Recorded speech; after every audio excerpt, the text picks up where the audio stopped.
जय श्री राम। नमस्कार। मैं पंडित विष्णु उपाध्याय। पितरों को आसन देना, तो इसी विषय पर मैं आज आपको जानकारी दूंगा। यदि आप अपने पितरों के निर्मित कोई भी कार्य करें तो उन्हें आसन अवश्य देने की कोशिश करें। आसन देने से आपके पितर शीघ्र प्रसन्न हो जाते हैं।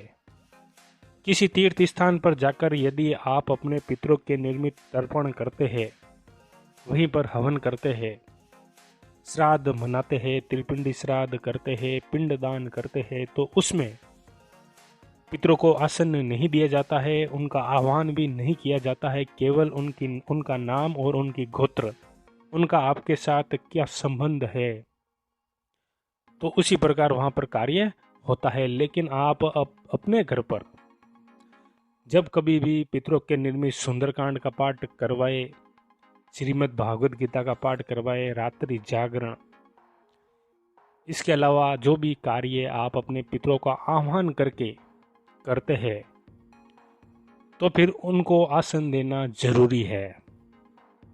हमारे पितृ हमारे घर पर आते हैं और उन्हें हम आसन नहीं देते हैं तो आकर जमीन पर ही खड़े रहते हैं, तो उन्हें दुख होता है। हम उनके निर्मित तो कार्य कर रहे हैं, लेकिन वो जमीन पर खड़े हैं और हमें देख रहे हैं।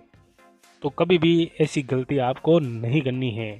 यदि आपके एक पितृ है तो आप एक आसन दे सकते हैं, आपके दो पितृ है तो दो आसन आप अलग अलग दीजिए। आसन आपको सूती वस्त्र का लेना है, काले कलर का आपको कभी भी प्रयोग में नहीं लेना है। इसके अलावा दूसरा कलर आप ले सकते हैं। यदि आपके 5 पितृ है या 4 पितृ है और आप यह चाहते हैं कि इन सभी पितरों को एक ही आसन पर विराजमान किया जाए, तो आप इन पितरों से निवेदन करके एक ही आसन पर विराजमान कर सकते हैं।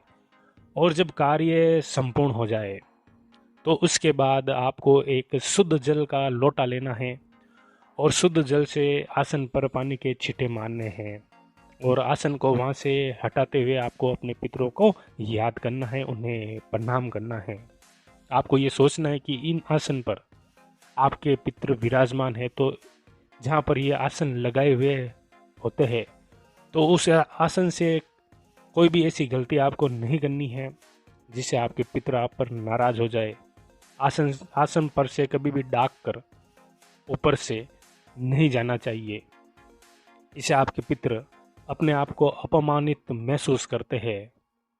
तो इस तरीके से पितरों को आसन, अगर हम उनके निर्मित कोई कार्य करें अपने घर पर, ध्यान दीजिए, आप केवल अपने पितरों के निर्मित कोई कार्य करें तो उन्हें आह्वान जब भी करें तो उनके निर्मित आसन आप अवश्य दीजिए। या फिर आप स्वयं श्रीमद् भागवत गीता का पाठ करना चाहते हैं अपने पितरों के निर्मित, तो उनको आह्वान करके आसन पर विराजमान होने का कहे और आप स्वयं भी कर सकते हैं। इसे आपके पितर आपके पास आकर उस आसन पर विराजमान होकर आप जो भी पाठ करेंगे वो सुनेंगे। अब आप किसी स्थान पर जाते हैं और कोई व्यक्ति यदि आपको आसन पर बैठने के लिए बोलता है, अच्छी जगह पर बैठने के लिए बोलता है, तो आपको अच्छा लगता है, अपने अंतःकरण से आप उस व्यक्ति का बुरा कभी नहीं सोचेंगे। तो उसी प्रकार हमारे पितृ हमारे घर पर आते हैं और हम उन्हें आसन नहीं देते हैं तो असंतुष्ट हो जाते हैं। तो पितरों के लिए कोई भी कार्य करें तो ये जानकारी आपको अपने मन में, अपने दिमाग में अवश्य ध्यान में रखनी है कि उनको आसन अवश्य देना है। आसन देने से आपके पितरों की कृपा शीघ्र प्राप्त हो जाती है। ये आजमाया हुआ तरीका है और ये जानकारी आपको YouTube पर कहीं नहीं मिलेगी। आप चाहे तो सर्च करके भी देख सकते हैं। तो दोस्तों, आप हमारे इस चैनल को जरूर सब्सक्राइब, लाइक और कमेंट कीजिए। नमस्कार। जय श्री राम।